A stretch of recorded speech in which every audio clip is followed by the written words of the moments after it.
ne moom li mu doon am par jour et au jour le jour da nga ko bëgg a diinoo da nga ko bëgg a jëlee fu mu nekk parce que effectivement il occupe illégalement un espace. Je suis d'accord, il faut qu'on soit d'accord là-dessus. kooku noonu peut-être que y a une forme, il y a une démarche à adopter. Qui n'est pas forcément une démarche de jóge fii. ça va fi nga nekk du nekkukaay lii ak lii moo tax kaay ma yóbbu la am ay sommation ak am y a une procédure à suivre. voilà y a une procédure man je pense que le pouvoir gagnerait à avoir une situation concertée ci des mesures yoo xam ne c'est des mesures sociales très lourdes parce que loolu boo ko deful rek ça peut créer yeneen ki moo tax ak yeneen mais effectivement loolu on aurait pu en débattre fi ba suba mais on nous ramène sur un débat boo xam ne tamit il est important. Il est important lu tax il est important parce que ñoom ñu yor nguur gi ñoo teg débat bi foofu. ñoom ñoo teg débat bi ci question yooyu noonu. kon nag sur les questions yu ñu ko teg c'est important nit ñi waxtaanee ko la question de la reddition des comptes la question de la gouvernance de façon générale et cetera ak yooyu noonu donc effectivement. dañ koy teg foofu noonu man. barki démb maa ngi doon ironiser avec un ami en lui disant que mais la vraie dette cachée ce n'est pas celle bu ñuy naan état bi moo ko def mais la vraie dette cachée c'est de dire aux Sénégalais que on a emprunté 10 000 milliards de francs CFA entre 2024 et 2025 tey fu mu toll nii yaa ngi naan fan lañ ko dugal donc tey jii nii entre 2024 et 2025 boo dajalee lu fi nguur gi def c'est 10 000 milliards de francs CFA empruntés alors que ñii fi jógee sur 12 ans je pense que ils sont à 12 000 ou 13 000 milliards de francs CFA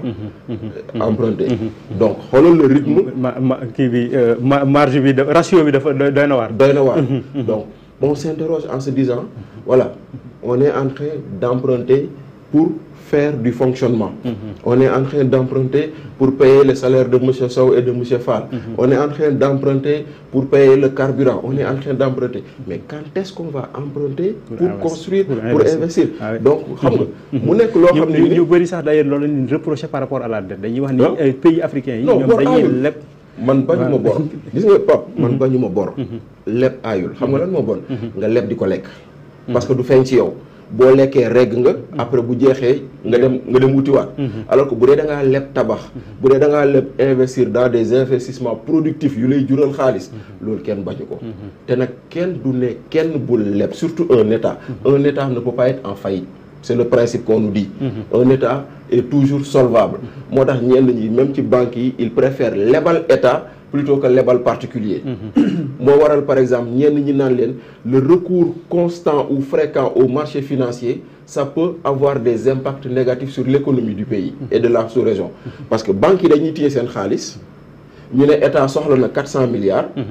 ñu préférer jël seen xaalis jox ko état plutôt que lebal ko Pape wala monsieur Fall wala monsieur Sow bi nga xam ne moom il veut faire de l'entrepreneuriat parce que banque bi amul ñaari ressources benn la am donc moo tax des fois ñenn ñi doon naan il faut laisser le marché financier sous-régional aux entreprises locales et que état di dem uti xaalis au niveau international donc loolu moo taxoon gaa ñi doon ko wax donc tey jii nii débat yooyu noonu effectivement je pense que ça aurait été beaucoup plus intéressant ñu poser leen mais nag il y a deux choses ñoom ñooy poser débat mais des fois aussi médias yi la parce que moi je dis souvent que c'est les médias qui nous invitent sur des débats si on nous invite sur un débat économique on débat économique si on nous invite sur un débat social on débat social mais si vous voulez qu'on débatte politique on débattra politique aussi donc dafay am ñaari côté yooyu noonu yëpp il faudrait que l'inversion se fasse que médias yi nangu poser yenn débat yi mais malheureusement des fois boo ko poser doo am interlocuteur aussi il faut l'accepter parce que des fois da ngay gis ay universitaires yoo xam ne ñemew ñoo wax da ngay gis ay borom xam-xam yoo xam ne sur un sujet duñ si bëgg am ñoo xam te ne sax dañ lay wax droit de réserve waaw ay droit de réserve boo tax duñu mën a ñëw si yenn plateau pour alors que ñoom ñoo xam voilà ñoom ñoo xam da ngay soxla un débat tey jii nii ñoom ñoo xam donc ak leneen mais loolu noonu yëpp mais malheureusement le débat politique prend trop de place sur la réalité ou sur les vrais sujets yi nga xam ne waroon nekk objet de débat alors que loolu Sénégalais yi duñu dundee débat politique ñoom li nga xam ne mooy impact sociaux yi moom la ñuy dundee Moussa gis nañ ni dëkk bi dafa mel ni dafa gën a dañ daan tooñ nag sa président daan wax dëkk bi dafa Macky waaye dafa mel ni fi ne nii moom dëkk bi sañ nañoo wax ni dafa Diomaye xaw ma nag ba ci Sonko ba ci Sonko léegi nag xaw ma bu gën a neex ba mu Macky la gën a neex wala